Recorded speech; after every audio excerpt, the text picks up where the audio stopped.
Operation Ajay के तहत Israel से भारतीयों की बहिफाजत वापसी जारी। 274 भारतीय शहरी तेल अवीव से चौथी प्रवास से पहुंचे दिल्ली। घर पहुंचने वाले शहरियों ने मोदी सरकार का अदा किया शुक्रिया।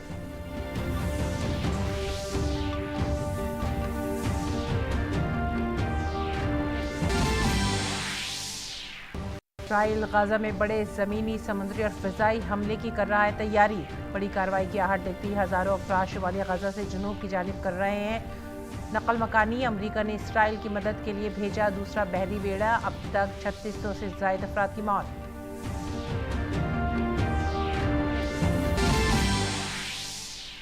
वजीर खारजा डॉक्टर एस जयशंकर आज से वियतनाम और सिंगापुर के 6 रोजा दौरे पर। दौरे के दौरान वजीर खारजा दो तरफा ताउन को फरोग देने पर मरकूज करेंगे तवज्जो।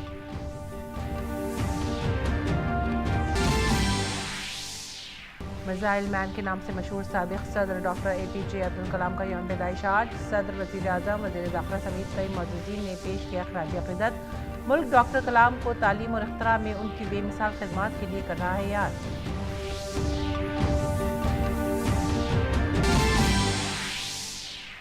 महाराष्ट्र के औरंगाबाद में सड़क हादसे में 12 अफराद हलाक, 23 जख्मी। वजीर आजम ने हादसे पर गहरे रंजो गम का किया इजहार। PM रिलीफ फंड से मरने वालों के लवाहिकीन को 2 लाख और जख्मियों को 50,000 रुपए की इमदाद का किया ऐलान। ICC वनडे वर्ल्ड कप में इंग्लैंड और अफगानिस्तान के दरमियान मैच जारी। अच्छी शुरुआत के बाद लड़खड़ाए अफगानिस्तान की इनिंग्स।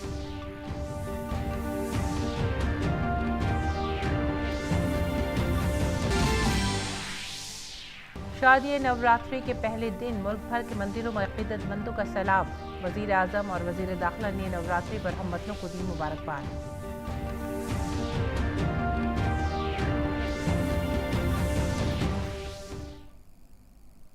आदाब नाज़रीन, उर्दू खबरों में आप सभी का खैर मकदम है। नजर डालते इस वक्त की खास खबरों की तफसीलात पर। इसराइल से भारतीयों की बहिफाजत वापसी हुकूमत हिंद के ऑपरेशन अजय के तहत जारी है। ऑपरेशन अजय के तहत इसराइल से 274 भारतीय शहरियों को लेकर चौथी परवाज दिल्ली एयरपोर्ट पहुंची। मरकजी वजीर जनरल VK सिंह ने इसराइल से वापस आने वाले भारतीयों का खैर मकदम किया। VK सिंह ने हर भारतीय शहरी को तिरंगा देकर खुशामदीद कहा। मरकजी वजीर जनरल VK सिंह ने DD न्यूज़ से खुसूसी बातचीत में कहा कि इसराइल में रहने वाले भारतीय लोगों को वापस लाने की मुहिम जारी है। उन्होंने कहा कि ये सिर्फ PM मोदी के सही वक्त पर सही फैसला लेने की वजह से ही मुमकिन हुआ है। मिशन अजय के अंतर्गत चौथी फ्लाइट दिल्ली पहुंच चुकी है और तकरीबन 270 से अधिक पैसेंजर्स को लेकर वापस आई है भारत। सर, किस तरीके से देख रहे हैं इस मिशन को? चूंकि 3 फ्लाइट्स आ चुकी हैं, चौथी भी आ चुकी है और आगे भी प्लान है। लोगों से प्रतिक्रिया अच्छी मिल रही है क्योंकि एक तो यूनिवर्सिटीज बंद हैं, कुछ अभी हो नहीं रहा है, और जिस तरीके से चीजें चल रही हैं, काफी लोग हैं जो कि वापस आना चाहते हैं। तो भारत सरकार ने वो सबको लाने के लिए एक पूरा का पूरा ऑपरेशन जो है उसके लिए है। अभी स्पाइस जेट की फ्लाइट आ रही है, यही वापस जाएगी शाम को।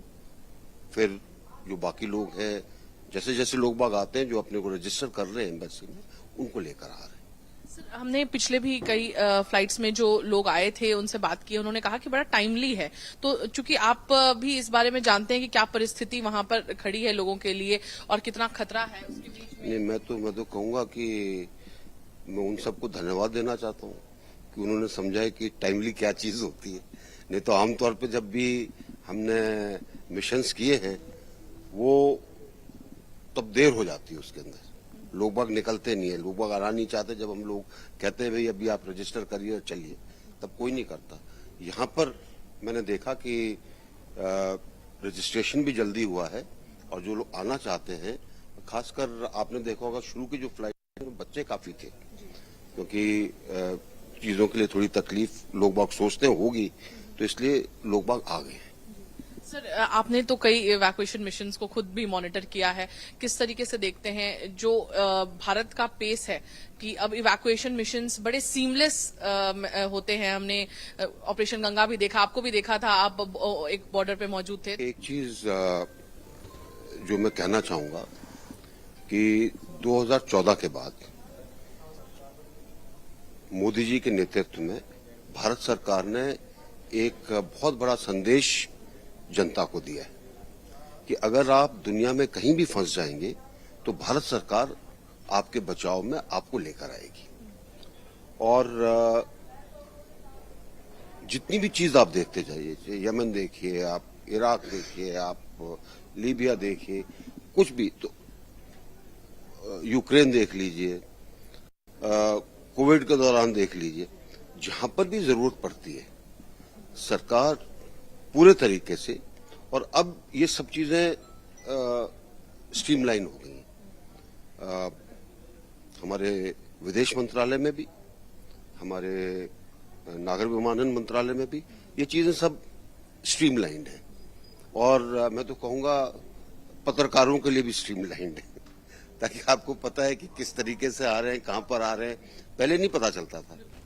तो ये अभी अच्छे नियोजित तरीके से सब काम हो रहे हैं, और ये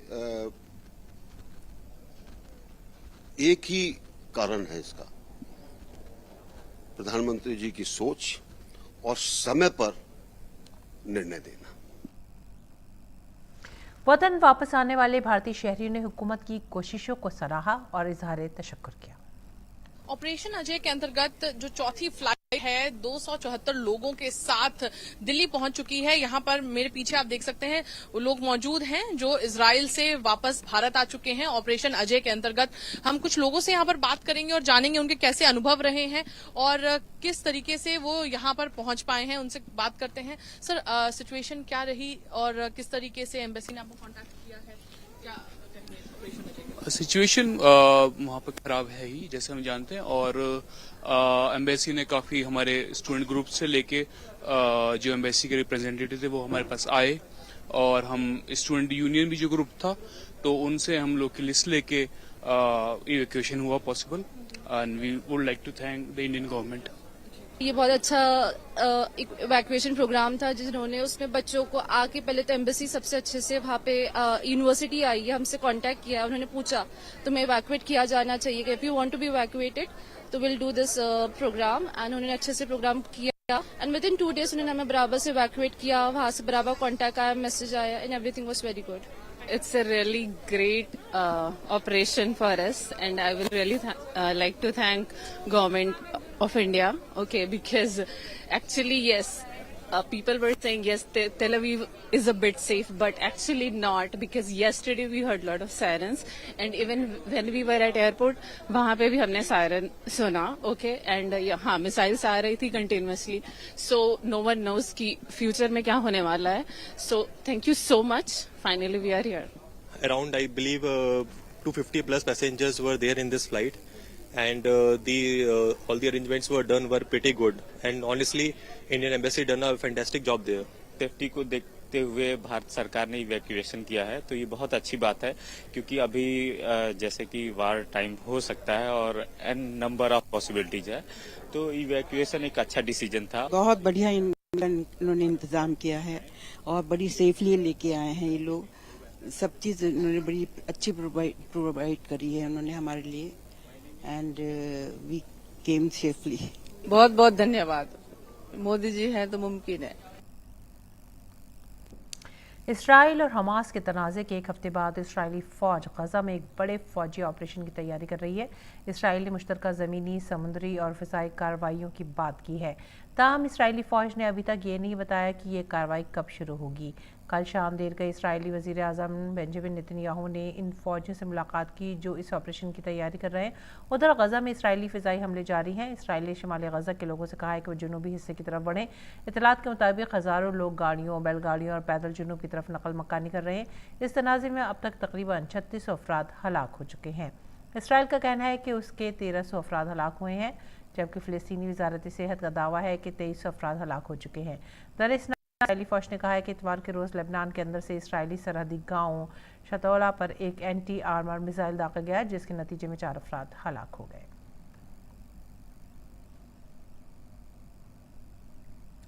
और इस दौरान हमारे नामानिगार अमृतपाल सिंह ने इसराइल और गजा की सरहद पर सूरत हाल का जायजा लिया। मैं इस वक्त इजराइल गाजा बॉर्डर के बहुत नजदीक खड़ा हूं। वो जो मेरे पीछे आप पहाड़ी देख रहे हैं, कुछ ही किलोमीटर यहां से है, उस पहाड़ी के परे गाजा पट्टी है। आप देख सकते हैं कि इजरायली फौज ने यहां टैंक एकत्रित, बड़ी संख्या में टैंक एकत्रित शुरू कर दिए हैं। इंडिकेशंस ये हैं कि इजराइल अब गाजा पट्टी में ग्राउंड मिलिट्री असॉल्ट की तैयारी कर रहा है।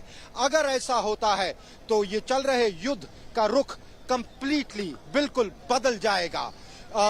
इस्राएल ने ये कॉल दी है कि उत्तर में रह रहे जो पैलेस्तीनी हैं गाजा में, वो साउथ या दक्षिण की तरफ मूव करें। वहीं यूएन ने इस्राएल को कहा है कि आप अगर ऐसी डिस्प्लेसमेंट अफेक्ट करते हैं, इसके कॉन्सिक्वेंसेस भयानक होंगे, डेवस्टेटिंग होंगे।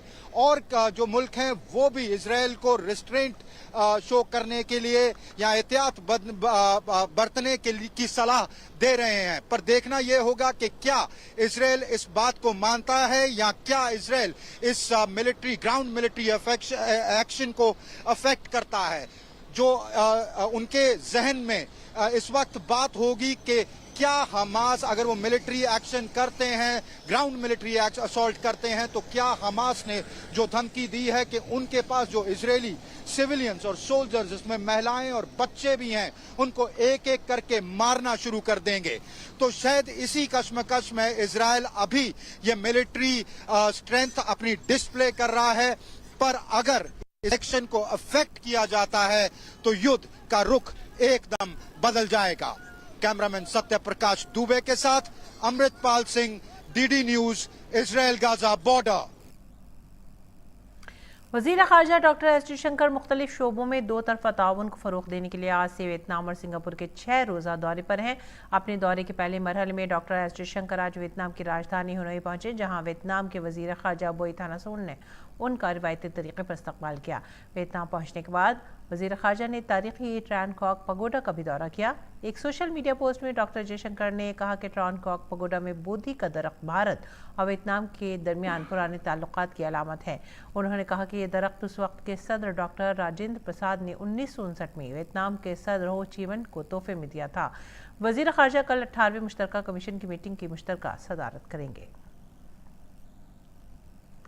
और महाराष्ट्र के संभाजी नगर में शनिचर की रात देर खौफनाक सड़क हादसे में 12 लोगों की मौत हो गई और 23 जख्मी हो गए।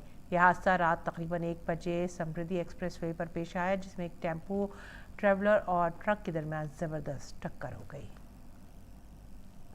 वज़ीर आज़म नरेंद्र मोदी ने महाराष्ट्र के संभाजी नगर में होलनाक सड़क हादसे पर दुख का इजहार किया है। सोशल प्लेटफॉर्म एक्स पर अपने पैगाम में वज़ीर आज़म ने कहा कि छत्रपति संभाजी नगर ज़िले में एक हादसे की वजह से लोगों की मौत से मैं गमज़दा हूँ। मेरी ताज़ियत उन लोगों के साथ है जिन्होंने अपने प्यारों को खो दिया है। वज़ीर आज़म ने कहा कि मैं ज़ख्मियों की जल्द सेहतयाबी के लिए दुआगो हूँ। हर मरने वाले के लवाहिकीन को वज़ीर आज़म नेशनल रिलीफ फंड से 2 लाख रुपये की इमदादी रकम दी जाएगी। ज़ख्मियों को 50,000 रुपये दिए जाएंगे। नाज़रीन, जनूबी भारत की रियासत तमिलनाडु में तिरुवन्नामलाई ज़िले में सड़क हादसे में 7 अफराद की मौत हो गई है। ये वाक़या चेंगम के करीब उस वक्त पेश आया जब एक कार और लॉरी में तसादुम हुआ। तसादुम इतना शदीद था कि 7 अफराद पर ही दम तोड़ गए।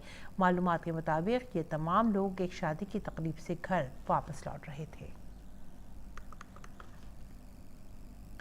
आज भारत समेत दुनिया भर में तलबा का आलमी दिन मनाया जा रहा है। ये दिन भारत के साबिक सदर डॉक्टर अब्दुल कलाम की यौम पैदाइश की याद में मनाया जाता है। 15 अक्टूबर को डॉक्टर अब्दुल कलाम की ज़िंदगी और काम की याद में 2010 में आलमी यौम तलबा के तौर पर इस दिन को मुकर्रर किया गया था। डॉक्टर APJ अब्दुल कलाम के किरदार और तदरीस से वाबस्तगी को अल्फाज में बयान नहीं किया जा सकता।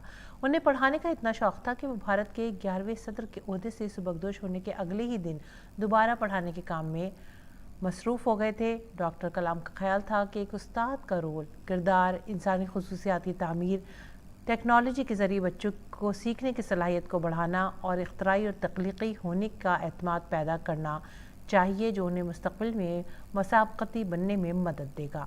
भारत और बैरून मुल्क डॉक्टर कलाम को इल्मी, तकनीफ़ी, साइंसी और बहुत सी दूसरे शोबों में उनके अनमोल ताउन के लिए जाना जाता है। सदर जमहूरिया द्रौपदी मुर्मू ने मरहूम साबिक सदर डॉक्टर APJ अब्दुल कलाम को खराज अक़ीदत पेश किया। उन्होंने राष्ट्रपति भवन में डॉक्टर कलाम को खराज अक़ीदत पेश किया।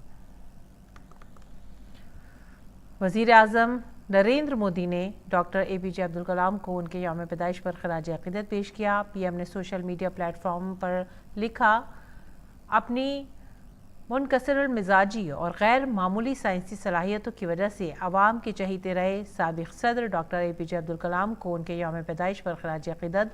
कौम की तामीर में उनकी बेमिसाल खिदमात को हमेशा अक़ीदत के साथ याद रखा जाएगा। मरकजी वज़ीर दाखिला अमित शाह ने सोशल मीडिया प्लेटफॉर्म X पर डॉक्टर कलाम को खराज अक़ीदत पेश करते हुए लिखा, इल्म और साइंस के हैरत अंगेज़ इम्तिजाज के साथ डॉक्टर APJ अब्दुल कलाम ने मुल्क की सलामती को नाकाबिल तस्ख़ीर बनाने में अहम किरदार अदा किया है। जद्दोजहद से चोटी तक उनका सफ़र न सिर्फ मुल्क बल्कि पूरी इंसानी दुनिया के लिए मिरास है। मिसाइल मैन डॉक्टर कलाम की ज़िंदगी मुल्क के नौजवानों को नई सोच और लगन के साथ कौम की खिदमत करने की तरग़ीब देती रहेगी। साबिक़ सदर भारत रत्न डॉक्टर APJ अब्दुल कलाम को उनके यौम पैदाइश पर खराज अक़ीदत। आगे बढ़ते अगली खबर की तरफ। इन्फोर्समेंट डायरेक्टरेट ने मनी लॉन्ड्रिंग के एक मामले में बड़ी कार्रवाई करते हुए NCP के साबिक़ MP के 315 करोड़ रुपए के असासों को जब्त कर लिया है। जो जायदादें जब्त की गई हैं वो NCP के साबिक़ खजांची और राज्यसभा के साबिक़ रुकन ईश्वर लाल शंकर लाल जैन लालवानी और उनके बेटे मनीष ईश्वर लाल जैन लालवानी की हैं। इनमें 3 कंपनियों की जायदादें भी शामिल हैं। अगली खबर। सिक्किम के सैलाब से मुतासरा इलाकों में हिंदुस्तानी फ़िज़ाइया का इमदादी ऑपरेशन जारी है। फ़िज़ाइया के चिनोक और MI-17V5 हेलीकॉप्टर इमदादी कार्रवाइयों में मसरूफ़ हैं। अब तक 1700 से ज़्यादा अफराद को महफूज मकामात पर मुंतकिल किया जा चुका है। फ़िज़ाइया के हेलीकॉप्टरों ने अब तक तकरीबन 99 टन इमदादी सामान मुतासरा इलाकों तक पहुँचाया है। आज दिल्ली में वेदांता दिल्ली हाफ मैराथन का इनेकाद किया गया। जवाहरलाल नेहरू स्टेडियम से शुरू होने वाली हाफ मैराथन में हर उम्र के लोगों ने हिस्सा लिया। RPF के DG Manoj Yadav, railway protection force RPF के 25 एहलकारों के साथ 4 खवातीन रनर्स ने भी वेदांता दिल्ली हाफ मैराथन में हिस्सा लिया। इस मौके पर उन्होंने कहा कि इस दौड़ का मकसद हिंदुस्तानी रेलवे में सफर करने वाली खवातीन की हिफाजत के लिए RPF की तरफ से उठाए जाने वाले इक़दाम के बारे में बेदारी फैलाना था। Today, I have completed the Vedanta Delhi Half Marathon along with 25 of very brave and gallant officers of Railway Protection Force, Jawans, including 4 women runners. The purpose of this run was to spread awareness about the steps being taken by RPF for the protection of women who are traveling on Indian trains. There is a scheme, Meri Saheli. Any single woman who's traveling is escorted. We contact her at every station just to check and to assure her that she is doing well. हिंदुस्तानी फ़िज़ाइया IAF ने airforce station Borjhar Guwahati में एक air show का एहतमाम किया। फ़िज़ाइया की 91वीं सालगिरह मनाने के लिए IAF के तैयारों पर मुश्तमिल एक मुतासिर कुन एयर शो का इनेकाद किया गया। हिंदुस्तानी फ़िज़ाइया का बाकायदा क़याम 8 अक्टूबर 1932 को हुआ था। हर साल इस दिन मुल्क में फ़िज़ाइया का दिन मनाया जाता है। हाल ही में इंडियन एयरफोर्स डे की 91वें सालगिरह पूरे मुल्क के एयर स्टेशन पर बड़े ही जोश खरोश के साथ मनाई गई। और वजारत रेलवे ने कहा है कि 1 अक्टूबर 2023 में उसकी तरफ से शुरू की गई खुसूसी मुहिम 3.0 में बहुत सी कामयाबियों का हुसूल हुआ है। वजारत रेलवे की तरफ से दी गई मालूमात के मुताबिक खुसूसी मुहिम के दौरान दफ्तरी स्क्रैप को ठिकाने लगाने से तकरीबन 66.83 लाख रुपए का रेवेन्यू इकट्ठा किया गया है। स्क्रैप को ठिकाने लगाने पर खुसूसी तवज्जो देने के नतीजे में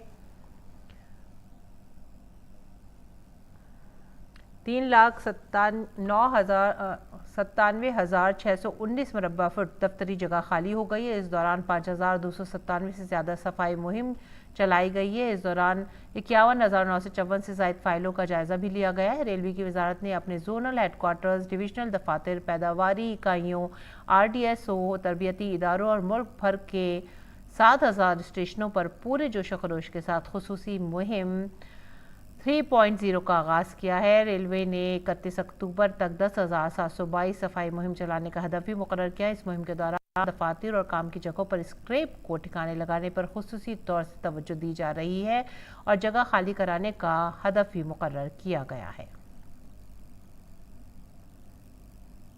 और आइए बात करते हैं मौसम की। हिमाचल प्रदेश में मौसम ने करवट ले ली है, जिसकी वजह से पहाड़ों पर बर्फबारी हुई है। रियासत के मनाली और कुल्लू के ऊंचे इलाकों में ताज़ा बर्फबारी देखने को मिली है।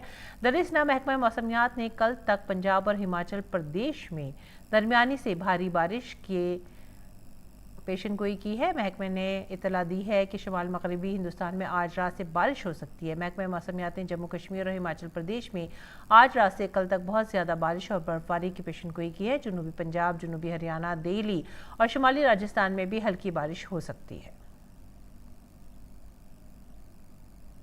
शारदीय नवरात्रे आज से शुरू हो गए हैं। मुल्क भर के मंदिरों में सुबह से ही अकीदतमंदों की आमद का सिलसिला जारी है। पहले दिन कलश रखा जाता है और माँ दुर्गा की पहली शक्ल शैलपुत्री की पूजा की जाती है। वज़ीर आज़म नरेंद्र मोदी ने शारदीय नवरात्रि पर अपनी नेक ख्वाहिशात का इज़हार किया है। वज़ीर आज़म ने ट्वीट किया, हम वतनों को नवरात्रि की बहुत मुबारकबाद। शक्ति प्रदानी माँ दुर्गा हर एक की जिंदगी में खुशी, खुशहाली, अच्छी किस्मत और अच्छी सेहत लाए। जय माता दी। वज़ीर आज़म ने नवरात्रि के मौके पर एक वीडियो भी जारी किया है और कहा है कि नवरात्रि की मुबारक आमद के मौके पर मुझे आप सब के साथ मेरे लिखे हुए इस गरबा गीत को शेयर करते हुए बहुत खुशी हो रही है। मेरी ख्वाहिश है कि हर कोई त्यौहार के रंग में रंग जाए। मैं इस गरबा गाने को आवाज़ और मौसीकी के लिए मीत ब्रल्स और दिव्या कुमार का शुक्रिया अदा करता हूँ।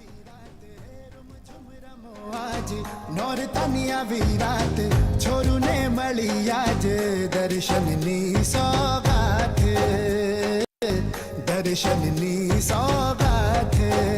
हो लाल चुंदलड़ी मान सोहाए रे माना मांडवल मोती वेराए रे माड़ी आ बेटी आवती कड़ाए रे लाल लाल चुंदलड़ी नभ मलहराए लाल लाल चुंदलड़ी नभ मलहराए आ बेटी आवती कड़ाए रे लाल लाल चुंदलड़ी नभ मलहराए लाल लाल चुंदलड़ी नभ मलहराए लाल चुंदलड़ी मान सोहाए रे माना मांडवल मोती वेराए रे माड़ी आभे थी आवती कड़ाए रे लाल लाल चुंदलड़ी नभ मलहराए लाल लाल चुंदलड़ी नभ मलहराए।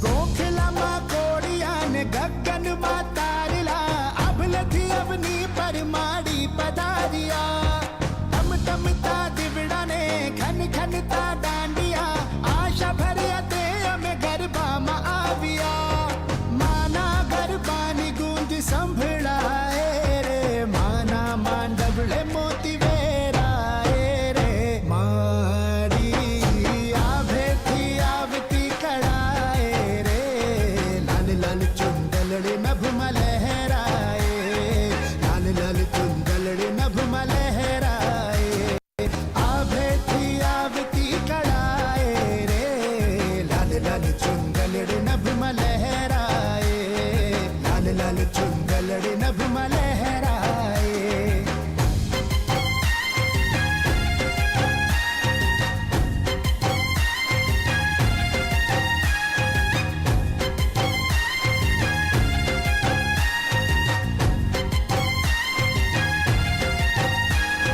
गरबो छे आशमाड़ी गरबो छे हाशमाड़ी तारी जमेर माड़ी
शारदीय नवरात्रि के पहले दिन माता वैष्णो देवी के दर्शन के लिए अकीदतमंद की तादाद में मंदिरों में जमा हो रहे। हमारे नामनिगार देवेंद्र ठाकुर ने माता के दरबार पहुंचने वाले अकीदतमंदों से बातचीत की।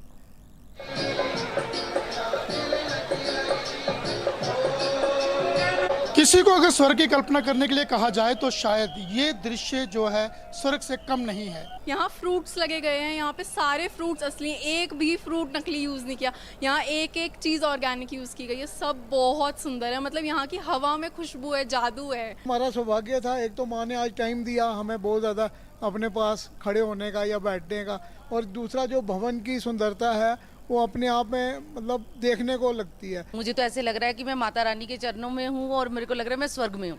बहुत अच्छा लग रहा है यहाँ पे, और बहुत इंतजाम भी बहुत अच्छा है। आज जीवन में पहली बार नवरात्रि के शुभ अवसर पर माँ के दर्शन करने का सौभाग्य प्राप्त हुआ। माता रानी की बहुत ज़्यादा कृपा है। मैं तो हर नवरात्रे आती हूँ, माता रानी बुला लेती है, और इतनी प्यारी डेकोरेशन हुई है। माता रानी सबको बुलाए और सब दर्शन करें। बहुत अच्छे दर्शन हुए हैं, सब फैसिलिटीज बहुत अच्छी हैं, सब कुछ बहुत अच्छे से है। उस आरती में बैठ के तो एनर्जी, वजन, वो सब में एक वाइब भी अलग था। श्रद्धालुओं का साफ कहना है कि उनका अनुभव जो यहाँ पे है वो एक उच्च स्तर का अनुभव है, और उन्हें एक जो वाइब्स की फीलिंग हम कहते हैं वो यहाँ पे जरूर हो रही है। श्री माता वैष्णो देवी श्राइन बोर्ड का भी यही प्रयास है कि यहाँ पे आने वाले श्रद्धालुओं को बेहतर से बेहतर सुविधाएं दी जा सके ताकि उनकी यात्रा मंगल में रहे। देवेंद्र ठाकुर, दूरदर्शन समाचार, वैष्णो देवी भवन। राष्ट्रीय स्वयं सेवक संघ के सर संचालक मोहन भागवत ने नवरात्रि के पहले दिन जम्मू में बाहुकिला के अहाते में वाक़ मंदिर का दौरा किया।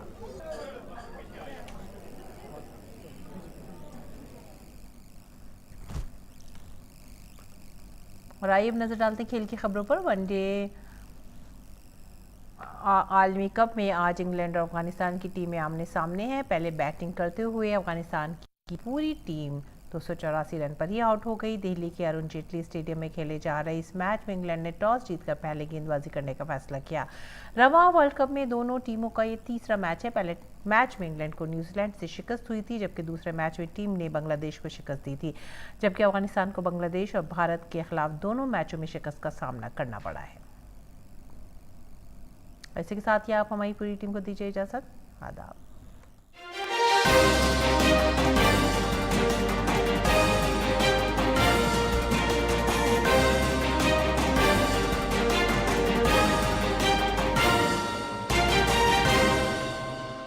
फेरों के लिए खड़े हो जाइए।